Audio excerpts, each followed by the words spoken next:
In this video, I'll be showing you what to do if your printer displays the E58 error code.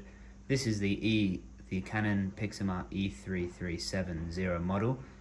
If you don't have this exact printer, not to worry, as they all more or less follow the same error code structure, and also the internal side of the printers are quite similar. It's just the external that might look a little bit different. So if your printer does look different to this, then please continue to watch, as this solution could help you out quite a bit.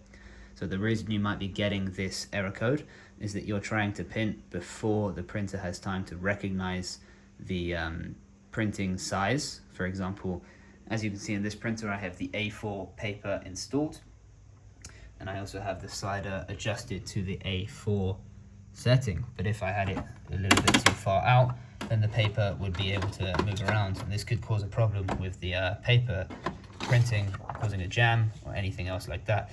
Likewise, if you'd like to print A5, you would slide it over to the A5 setting and then put your paper in now. Once the slider is adjusted, it's important to slide it over before you put the paper in, as if you slide it whilst the paper is still in there, it could cause the paper to get stuck in there, causing another paper jam.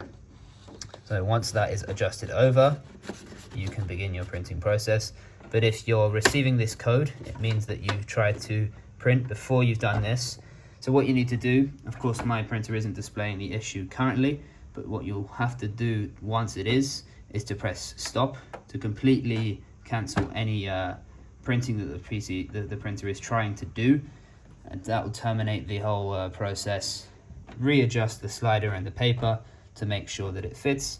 As you can see here, that it's recognized I'm using an A4 paper, so it is now ready to begin the process once more. So you can return to your mobile or computer and begin the process again of printing to the machine, and it should recognize this time what you're trying to do and what you're trying to print it onto, which is the most important part of this solution. I hope this video has been useful for you. If it has, please give us a thumbs up and subscribe. Leave us any comments down below if you have any questions or concerns, and we'll be sure to get back to you as soon as possible. My name is Pat, and this is the Printers with Pat channel. Please check out our other videos where we provide many other solutions to many other problems, not just with this printer, but many other models alike. And hope you have a good day. Thank you very much for watching the video. Goodbye.